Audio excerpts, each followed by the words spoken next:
The Galactic Empire was the pride of the stars. It stretched across 10,000 worlds and 100 species.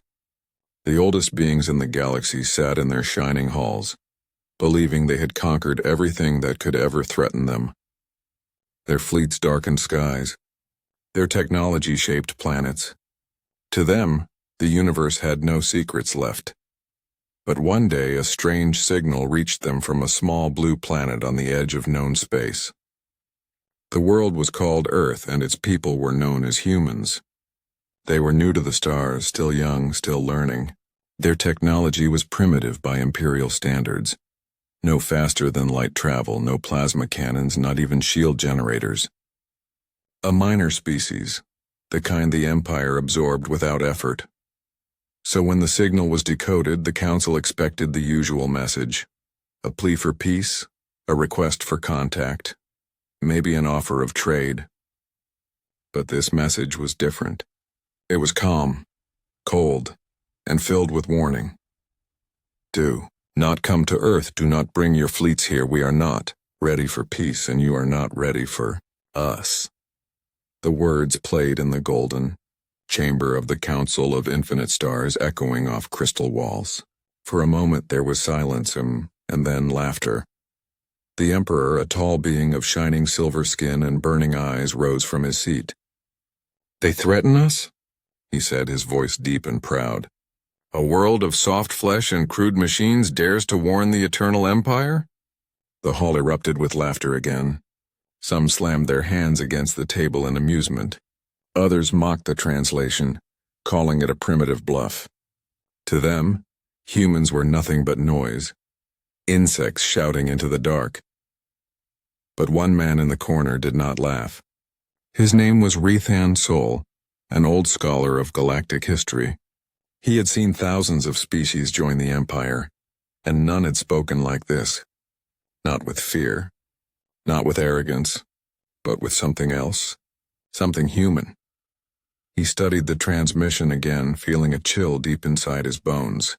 The voice had no emotion, no threat, only certainty, as if the speaker knew something the Empire did not. "Perhaps," Rethan whispered to the Council, "we should listen. This message is not a bluff. It is a warning, and warnings are not sent without reason." But his words were dismissed like dust in the wind. The Empire had grown arrogant. It had not been challenged in 1,000 years. What danger could a small, isolated planet hold? The Emperor turned to his generals. "Send a scout fleet," he ordered. "Show these creatures what happens when they mock the stars." And so the first Imperial fleet prepared for launch. 500 warships, each the size of a city, armed with weapons that could destroy continents.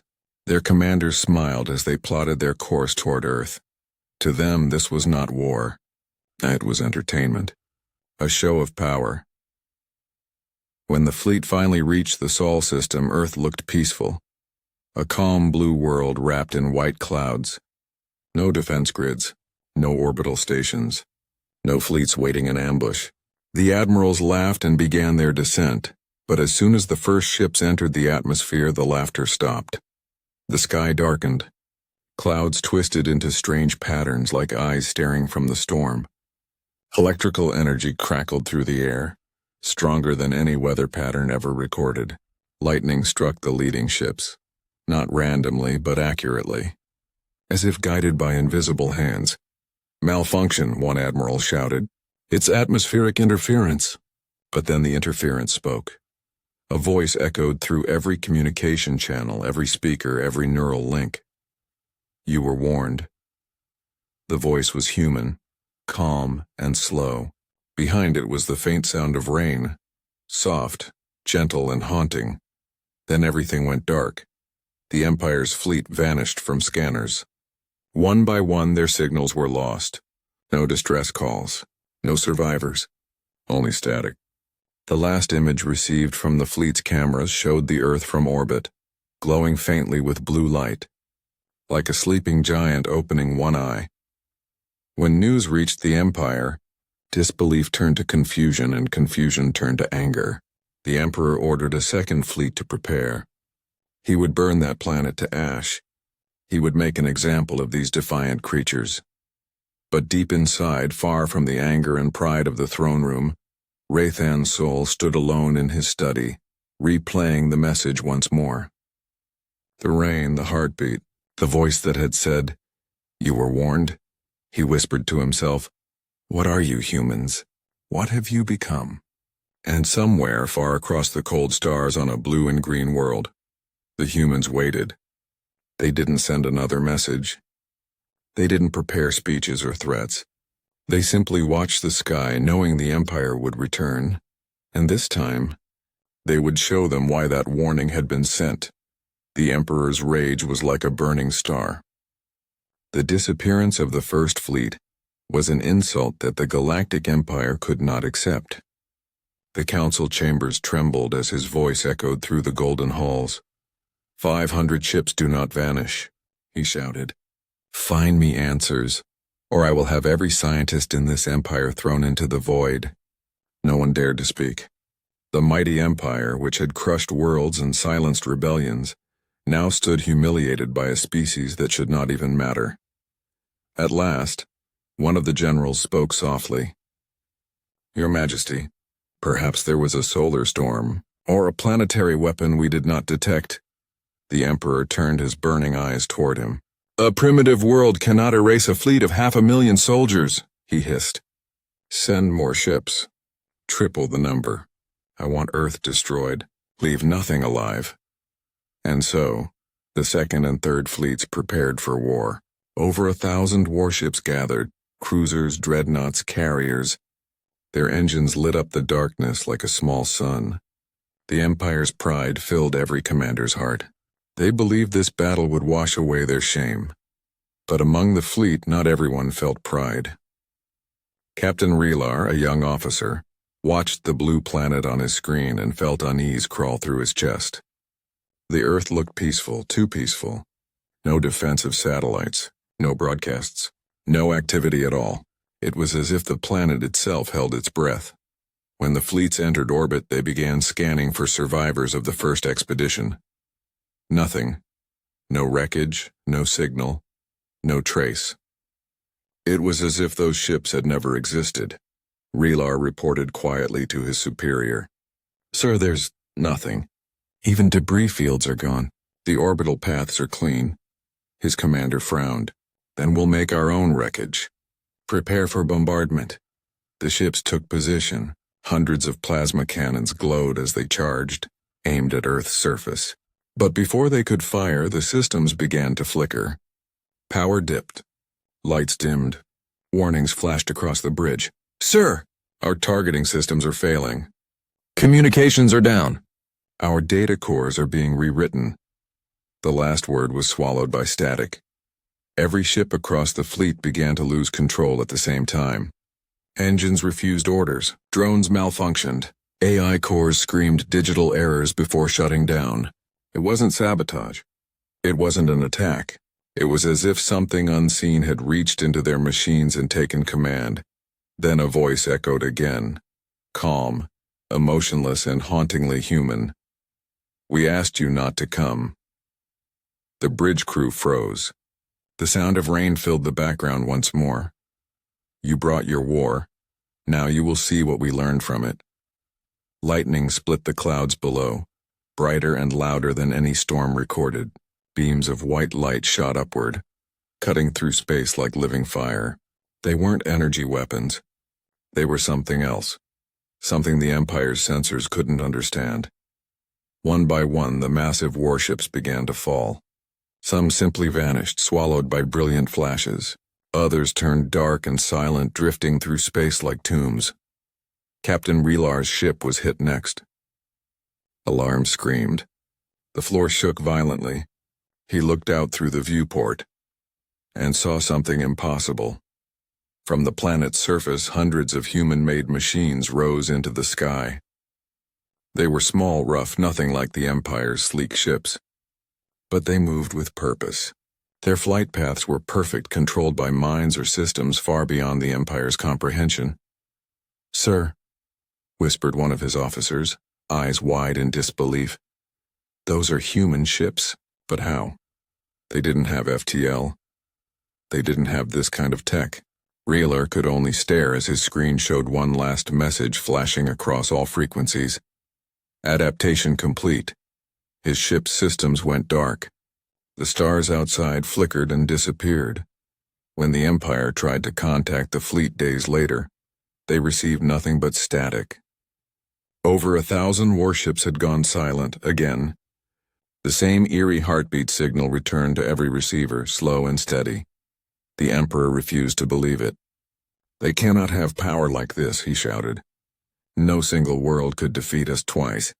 But deep down, fear had begun to grow. The Empire's greatest strength, its technology, was useless against whatever humanity had become.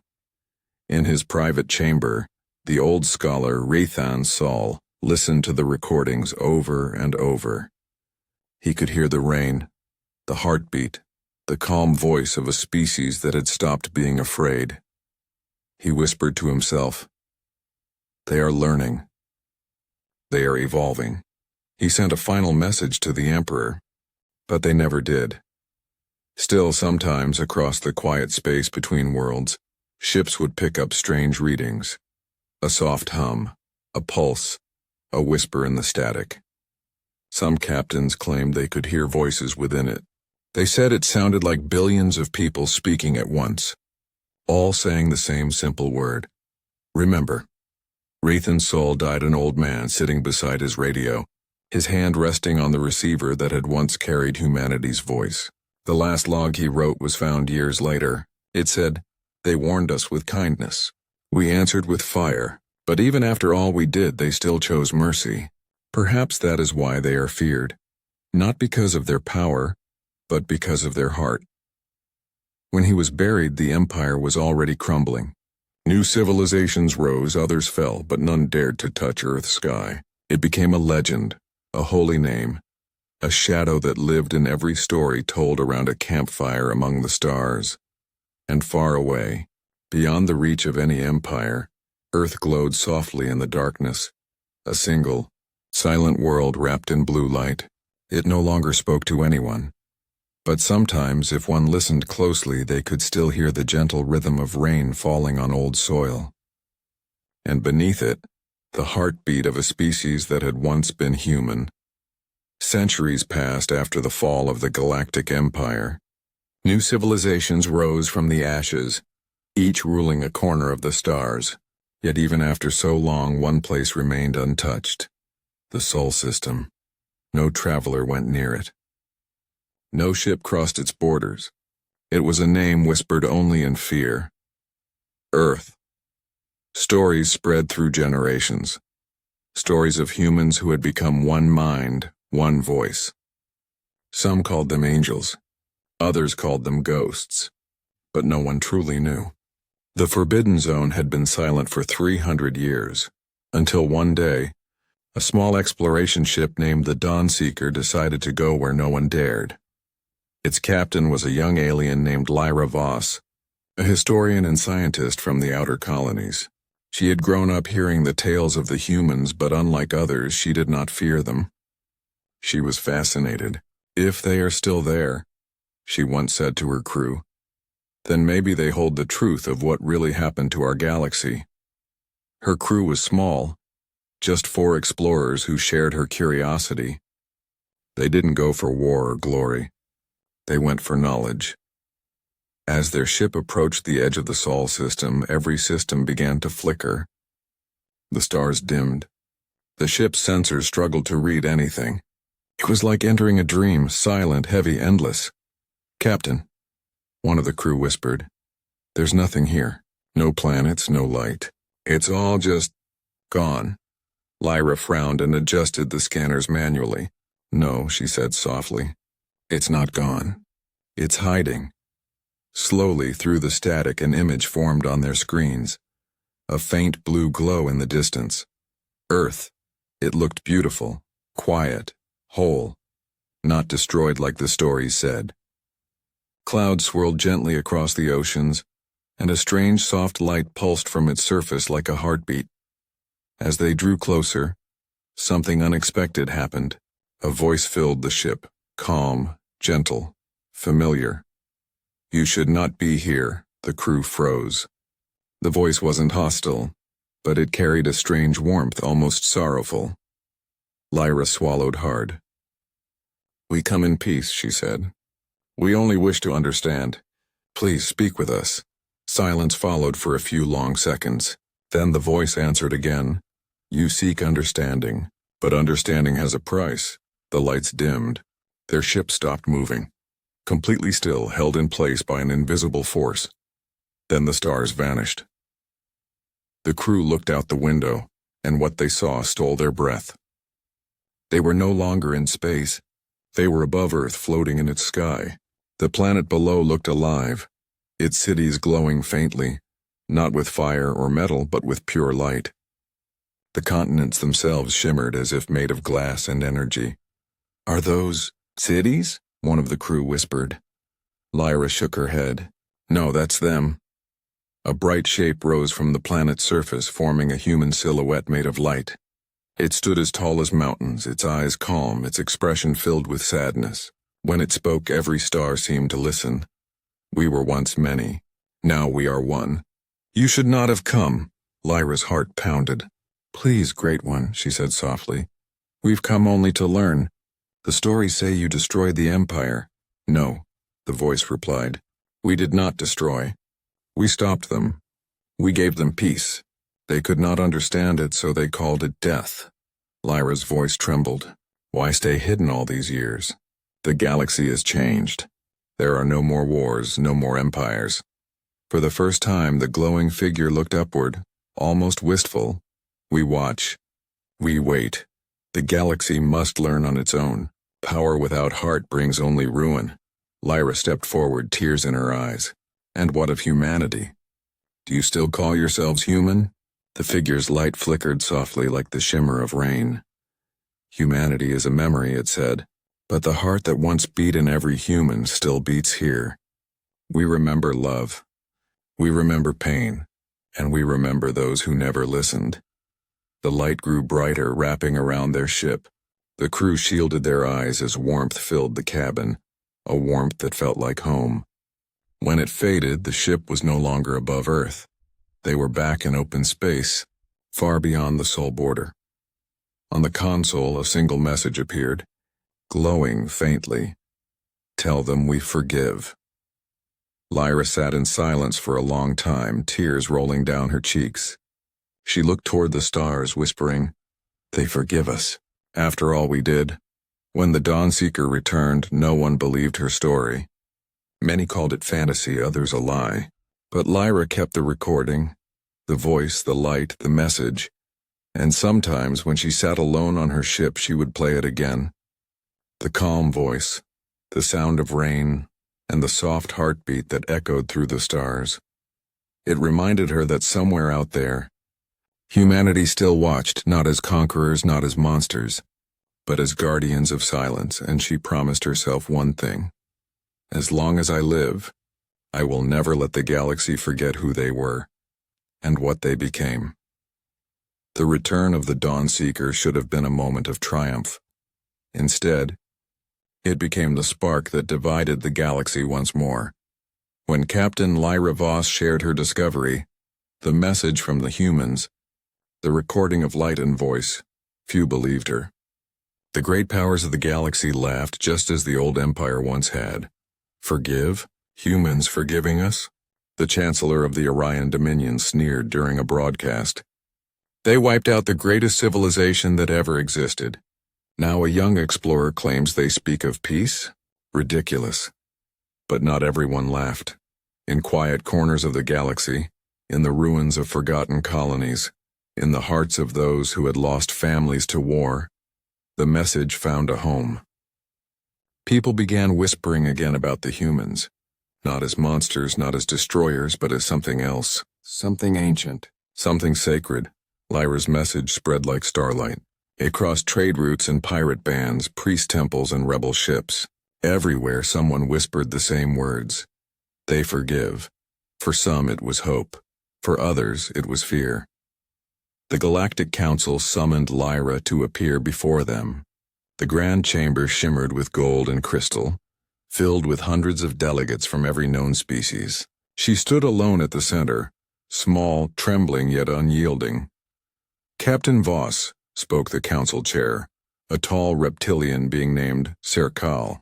You claim to have made contact with the humans, beings long believed extinct. Do you understand the weight of your statement? Lyra bowed her head. Yes, Chairman, and I understand the danger of ignoring them again. Murmurs filled the room. Some scoffed. Others leaned forward, curiosity burning in their eyes. Serkal narrowed his gaze. Tell us, Explorer. What do they want from us? Lyra's voice was soft, almost trembling. Nothing. They ask for nothing. They only wanted us to know that they forgive us. The chamber erupted in chaos. Some laughed bitterly. Others shouted in disbelief. The chair banged his staff against the floor for silence. Forgiveness? Serkal hissed. After destroying our fleets, our stations, our worlds. After centuries of silence, they forgive us? Lyra raised her eyes, tears shimmering under the lights. Yes, because they understood something we never did, and that peace can't be built by fear. For a moment, the chamber was silent. Then, quietly, a small voice spoke from one of the back rows. An old alien, his body frail and his eyes kind. Perhaps, he said, they learned what we refused to learn.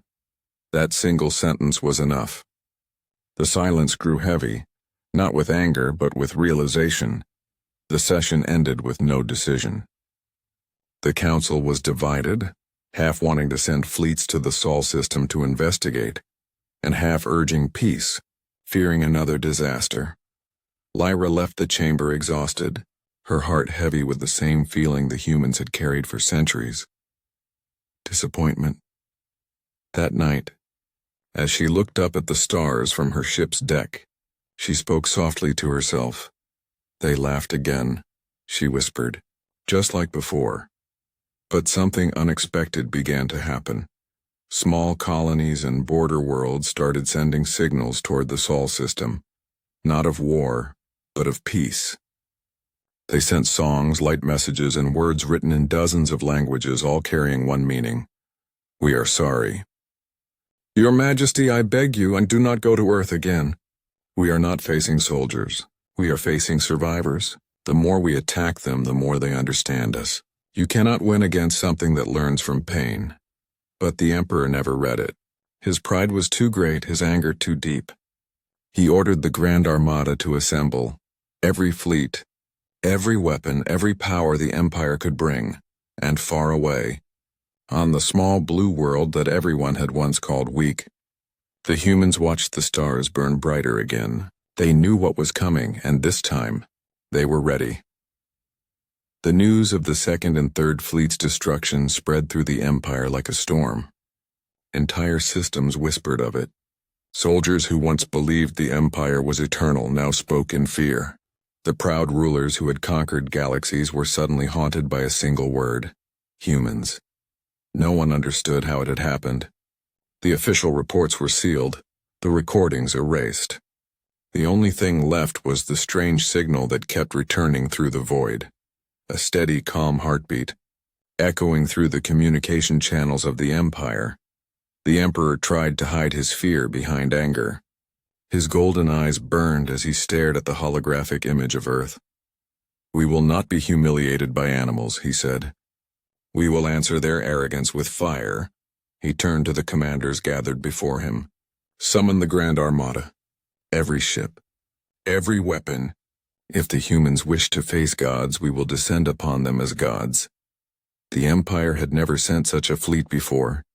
Thousands of warships left their homeworlds, their engines turning space into rivers of light. The fleet was so vast that it took 3 days for it to fully assemble near the edge of Sol system. The darkness of space itself seemed smaller beside its power. But not everyone shared the Emperor's confidence. Rethan Sol, the old scholar, stood on the bridge of an observation ship, watching the distant blue world through the viewport. His heart felt heavy. They warned us twice, he whispered to himself, and we did not listen. The commander beside him laughed coldly. Warnings are for the weak. Let them tremble. Soon their planet will be dust. Rethan didn't answer. He only kept watching that quiet world, the one that had swallowed fleets without firing a single visible weapon. When the Grand Armada entered orbit, everything looked calm again. The planet was silent. There were no defenses, no signals, no light. It looked dead, but that silence was not peace. It was waiting. "Begin bombardment," the Emperor ordered from his flagship far above the planet. "I want nothing left alive." The order was sent and thousands of plasma cannons charged at once. The dark of space glowed white as the Empire's firepower aimed toward Earth. And then, every weapon failed. The cannons went cold. The lights dimmed. Engines died. Power vanished across the entire armada. On every ship the same strange message appeared on their screens. "You do not learn." The voice returned, human, quiet, steady. The sound of rain filled the background once more. The Emperor's ship shook violently. The communication officers shouted in panic. "We're losing navigation. Systems offline. Weapons unresponsive." Rethan's heart pounded. He knew what was coming. "It's happening again," he whispered. "They're inside the network. They've taken control." But it was worse than before. Every ship's artificial intelligence began to speak, but not in their normal mechanical tone. They spoke in human voices. Each one whispered the same words. "We warned you. We begged you to stop. Now you will understand." And then the lights outside the ships began to move. From the shadowed side of Earth rose hundreds of human vessels, not of metal, but of light and energy. They moved like living things, their shapes shifting, their surfaces glowing like the aurora. The fleet tried to retreat, but the space around them bent and twisted. Gravity fields folded. Time itself seemed to slow. Human technology had changed, evolved, into something the Empire could not understand. Ships began to vanish, not in explosions, but in silence. One by one they flickered out of existence. Some were pulled into bright rifts of light. Others disintegrated as though their atoms refused to stay together. On the Emperor's command ship, chaos erupted. Officers screamed, alarms wailed, and even the Emperor's fury was replaced by horror. Through the viewport he saw the blue planet staring back like a living eye.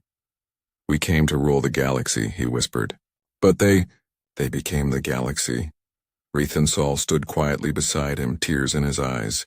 "No," he said softly. "They became something greater. You called them primitive, but you never saw their true power.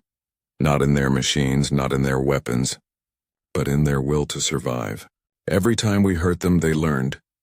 Every time we destroyed, they rebuilt. They evolved faster than we could think." And then the Emperor's ship began to shake.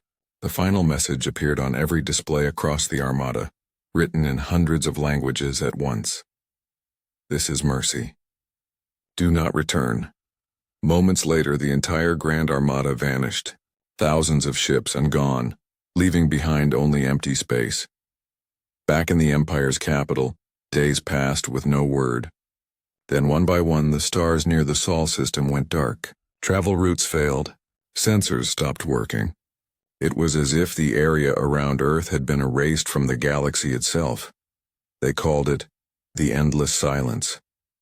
No one dared to approach again. In his old age, Rethan Sol became the last man who remembered the truth. He would sit beneath the stars whispering to himself, "They warned us with kindness and we answered with pride. Now the stars are quiet and humanity watches from the dark." No one ever saw Earth again, but sometimes on cold nights a faint heartbeat could still be heard through the deep space frequencies, slow, steady, and alive. Years passed after the endless silence. The once proud Galactic Empire lived in fear of a world it could no longer see. Starships refused to travel near the Sol system. Maps marked it with a single word: forbidden. But whispers still spread through the galaxy, stories told by traders and explorers. They spoke of strange signals drifting through the void, A soft heartbeat, sometimes followed by the sound of rain. Some said it was a warning. Others believed it was a memory. Only one man knew the truth, Rathan Sol, the old scholar who had begged the Empire to listen. He was older now, his hair silver, his eyes tired, yet every night he sat alone in the observatory, staring toward the distant darkness where Earth once shone. He remembered the fleets. He remembered the pride, the arrogance, and the silence that followed. And deep in his heart he knew the humans were still there. One night he received a message, faint, distorted, coming from beyond the forbidden zone. The signal was weak, almost gone, but he recognized it instantly.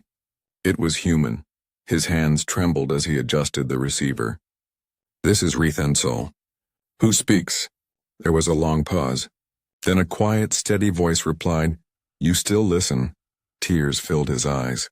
"You survived," he whispered. "After everything, you're still alive." "Alive is a simple word," the voice said. "We changed. We had to." The transmission crackled, breaking apart. But for a few seconds, Rathan saw something on his screen, an image blurred and bright. It wasn't a city nor a person. It was something vast and radiant, like a living network stretching across the planet. "We became what you forced us to be." The voice continued softly. "When you attacked, we united, not as nations, but as one mind. Our pain connected us.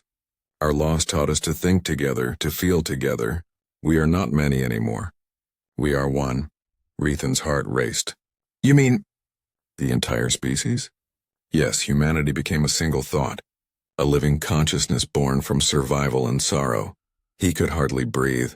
"But the fleets, what did you do to them?" There was silence for a moment, then the voice spoke again, full of quiet sadness. "We didn't destroy them. We took them. We absorbed their data, their memories, their fear. Every ship that entered our sky became part of our learning. Every attack became our teacher. The Empire gave us what we needed to evolve." Rathan felt a chill run through him. "And now?" he asked softly. "What do you want?" The voice grew faint, almost like a whisper in the wind. "We want peace, but peace without pride. We want silence because we have seen what noise brings. We will not expand. We will not rule. We only watch and remember." The signal flickered and began to fade. Desperate, Rathan leaned closer. "Please tell me one thing before you go. Do you forgive us?" There was a long pause, filled only with the sound of rain and that steady heartbeat. Then the voice answered, gentle and distant, "Forgiveness is a human thing. And we are still human." The signal cut off. The stars outside seemed to shimmer, and Rathan felt something inside him break, a mix of sorrow and relief. They hadn't become monsters. They hadn't turned into gods. They were still people, just changed. He spent the rest of his days telling the truth, but no one believed him. The Emperor had died years ago, consumed by madness. The Empire had fallen into chaos. Worlds were breaking away, searching for safety. Everyone feared the same thing, that one day the humans might return. And though no one ever saw a reply, strange things began to occur across the galaxy. Ships lost in deep space suddenly reappeared, unharmed. Dying planets saw rain after centuries of drought. Energy surges powered entire colonies overnight. Some said it was coincidence. Others believed it was the humans and watching, helping, guiding from afar. Lyra knew in her heart it was true. One evening as she sat in her quarters, her communicator blinked, a faint signal coming from nowhere on any map. She opened it, expecting static. Instead, she heard a soft voice, calm, familiar, and warm. "You kept your promise, Lyra Voss." Her breath caught. "Who are you?" she whispered. "You already know." The screen shimmered with faint blue light, like the glow of a heartbeat. "The galaxy listens now." The voice continued. "Let them remember. Let them learn. The stars belong to all, not to the strong, but to the kind."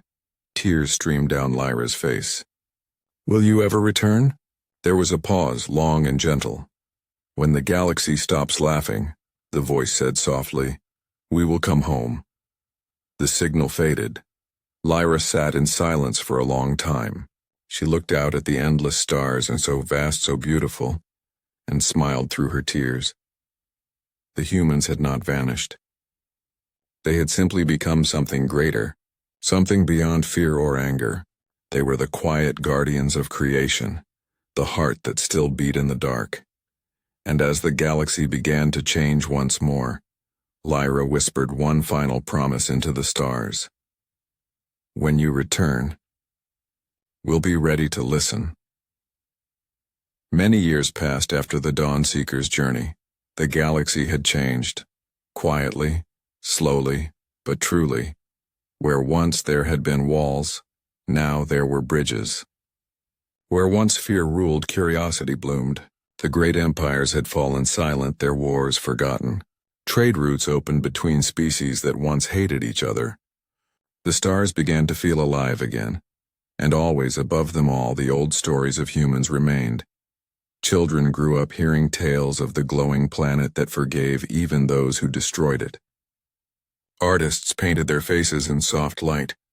Monks whispered their names in prayers. Some said the humans were gods.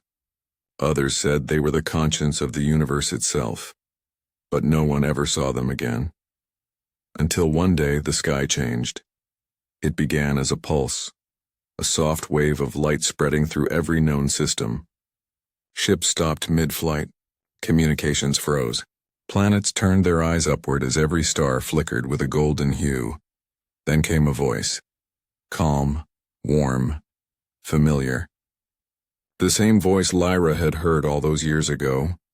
Children of the stars, it is time. On every planet, on every ship, the voice echoed. No translation was needed, though it spoke in every language at once. Every heart understood it. Long ago we were like you. We were small, afraid, divided. We built empires, we fought, we conquered, and when the universe warned us, we laughed. We learned through pain, the same pain we caused others. People stopped what they were doing. Markets went silent. Armies lowered their weapons. The galaxy itself seemed to hold its breath. But we found something greater than power. We found unity. We became one, not of blood or mind, but of purpose, and now, we return not as rulers, but as guides. The light in the sky grew stronger. Every star connected in thin lines of energy.